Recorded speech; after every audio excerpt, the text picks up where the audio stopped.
Hello guys, hello. This is for Fire Sign Leo R Sagittarius. This is for the daily tarot reading guys. So tingnan natin kung anong messages, vibration, gabay energy para sa inyong lahat. Okay. Fire sign. Fire sign is imprisonment. Number 2911. Bakit ganun? Let's check. Ano ba yung second card mo?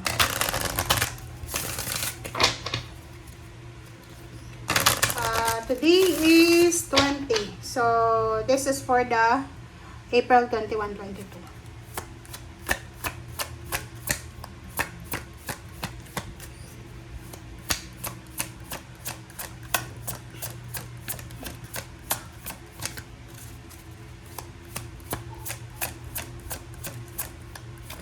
Oops, sorry.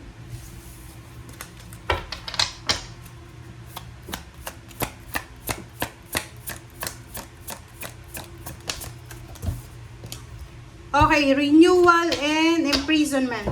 Wow. So, dito sa barahang to guys, this is number 11 na. So, sinasabi ng baraha sa'yo, Fire Sign Leo R Sagittarius na siguro for the past few days, okay, maybe few days ago, financially, you are imprisoned. Like, gusto mo mong bumili ng ganito, ganyan, hindi mo magawa, it's because wala kang enough na pera. But, nakikita ko sa'yo dito, for the next 2 days, renewal to eh. So, pwedeng there's a new beginnings.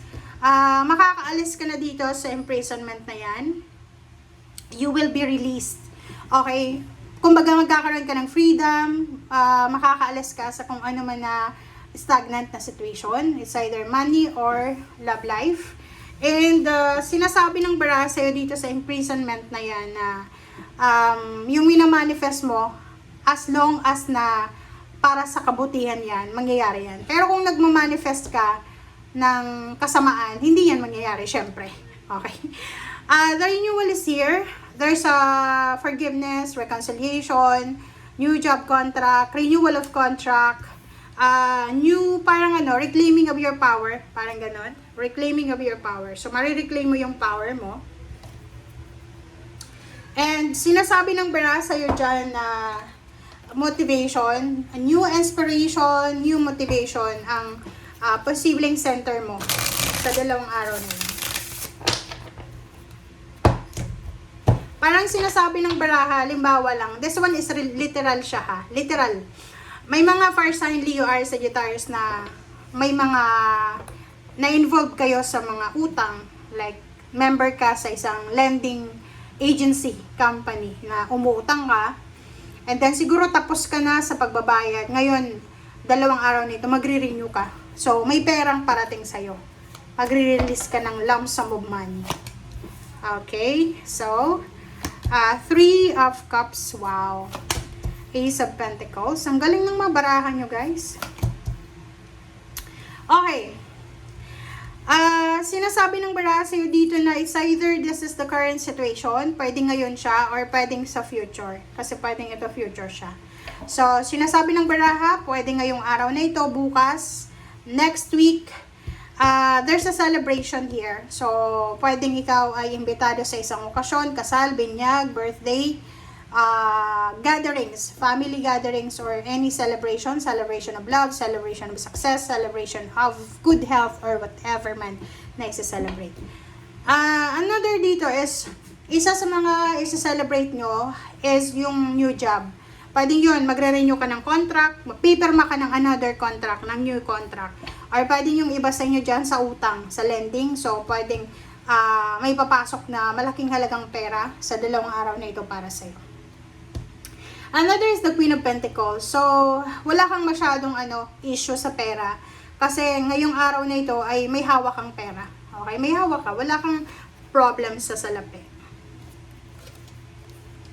Alright. Next is, there's a 3, puro pera to guys. 3 of Pentacles, Knight of Pentacles. Wow. The Emperor. And 5 of Swords. So, kung makikita mo dito, okay, kung makikita mo dyan, sinasabi ng baraha sa'yo dito sa 3 of Pentacles na to na may posibleng, like kung ikaw ay freelancer, may business ka, okay, may gustong makipag-collaborate sa'yo. Like, magaling ka sa business mo.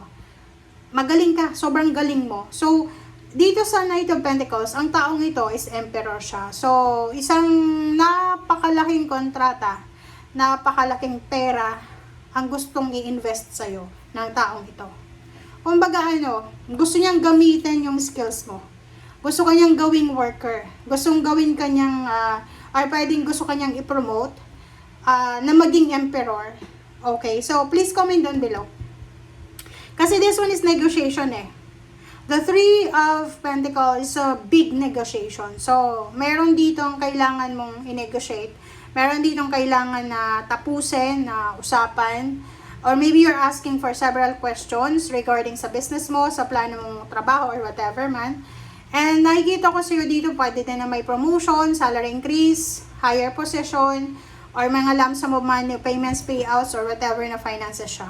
Okay? So, sinasabi ng barahan na huwag mong i-give up ito ha. Kung may mag-offer sa'yo ng promotion, may mag-offer sa'yo ng salary increase, or mag-offer sa'yo ng pera, huwag na huwag mong i-give up. Or huwag mong i-reject. Ang galing. The World card and the Sun. Ang galing. Sobrang fiery. Kung nag-aantay kayo ng pagbabago sa pera, fire sign, Leo, Aries, Sagittarius, tingnan nyo ang ganda. Kasi the Wheel of Fortune, the Sun, and the World card, puro siya 10-10. So, sinasabi ng bara sa'yo dito na there's an incoming change, transformation, na visible ngayon. So, halimbawa, nag-aantay ka ng pera. Nag-aantay ka na makapag-save ng pera. Ang dalawang araw na ito is there's an opportunity talaga dito na magbago yung takbo ng pananalapi mo. Yung Wheel of Fortune, sinasabi na iikot yung Wheel of Fortune para ibigay sa'yo yung talagang accomplishment, satisfaction, celebration, happiness na deserve mo. Okay, wow. Hangman. Okay, Three of Swords. Queen of Swords, di ba? Kung makikita mo dito, may mga nakahanggang plano. May mga nakahanggang plano na medyo nagbigay sa'yo ng stress, ng anxiety, or yung iba sa inyo na-depress na kayo kasi parang feeling nyo hindi matuloy. Hindi natuloy or hindi natutuloy or hindi matutuloy. But this one, sinasabi ng barahan na huwag kayong mag-alala kasi lahat ng hindi natuloy na plano, lahat ng emotion na naramdaman mo na negative, ay may kapalit yan na positive. Sobrang happiness to. 'Di ba? So, by the end of, like for example, month of April, nakikita ko sa'yo dito na marirealize mo na there's a reason sa lahat na nangyari sa'yo sa past. Okay? Thank you guys. Bye!